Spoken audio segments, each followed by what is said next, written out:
অবশ্যই গতবার তিনি ঢাকাতে ছিলেন, এবার তিনি রাজশাহীতে, এবং দুটো দলেরই প্রায় সিমিলার অবস্থা। গত বছরের কথা যদি মনে থাকে, একটা মাত্র ম্যাচ জিতেছিল সেই ঢাকা, আর এবার তিনটা ম্যাচ জিতেছে এখন পর্যন্ত রাজশাহী। এবং তাসকিনের সঙ্গে কেন ঘটে, এটা একটা কঠিন প্রশ্ন, এটার হয়তো কোনো উত্তর আমার কাছে নেই। কিন্তু তাসকিনের কথা যেমন বলছেন, এনামুল হক বিজয়ের কথাও বলেন যে টুর্নামেন্টের টপ রান স্কোরার, তিনি সেঞ্চুরি করেছেন।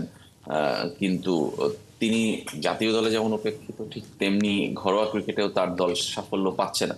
সুতরাং এই দলটার প্লেয়ারদের জন্য আসলেই খারাপ লাগা কাজ করে। এবং তাসকিন বাংলাদেশের পেস বোলিংটাকে যেভাবে বদলে দিয়েছেন সাম্প্রতিক সময়, আমার মনে হয় যে সামনে থেকে তিনিই নেতৃত্ব দিয়েছেন। এবং তার যদি একটা সাকসেস না পান, তার যেমন খারাপ লাগে, দল যদি সেরকম তাকে ট্রিট না করে সেটা তার জন্য খারাপ লাগে, আমাদেরও হয়তোবা বাইরে থেকে প্লেয়ারদের জন্য যেমন কষ্ট লাগে, সেটা তাসকিনের জন্য আমরা ফিল করি। এবং তাসকিন এবারের টুর্নামেন্টে কিন্তু 7 উইকেট নিয়েছেন একটা ম্যাচে, আপনার নিশ্চয়ই মনে আছে জি। যে রেকর্ড করেছেন বিপিএল এর।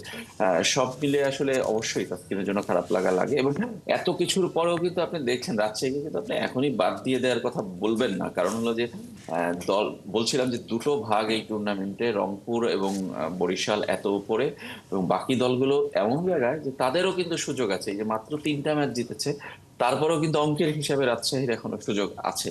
যেমন সুযোগ আছে সিলেটের, আমি শেষ মাত্র দুটো জয়, কিন্তু তাদের 8টা ম্যাচ আছে, আরো 4টা ম্যাচে 4টা জিতে গেলে 8 আর 4-এ 12 পয়েন্ট হয়ে যাবে, তখন তারা কিন্তু হয়তো বা প্লে অফে খেলেও ফেলতে পারে।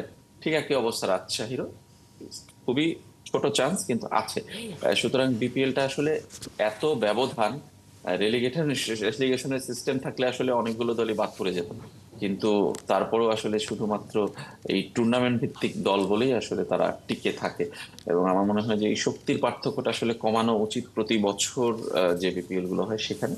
এবং এই বিপিএলটাকে আসলে যদি টিকিয়ে রাখতে হয়, একদম সত্যিকারের সঠিক পথে টুর্নামেন্ট করতে হয়, তাহলে আসলে এটার কাঠামোগত পরিবর্তন করতে হবে। আপনি সহজ ভাষায় যে 11 কোটি টাকা খরচ করে 2 কোটি টাকা ইনকাম করবেন, 9 কোটি টাকা লস হবে, এটা 1 বছর হয়, 2 বছর হয়, কিন্তু বছরের পর বছর হতে পারে না।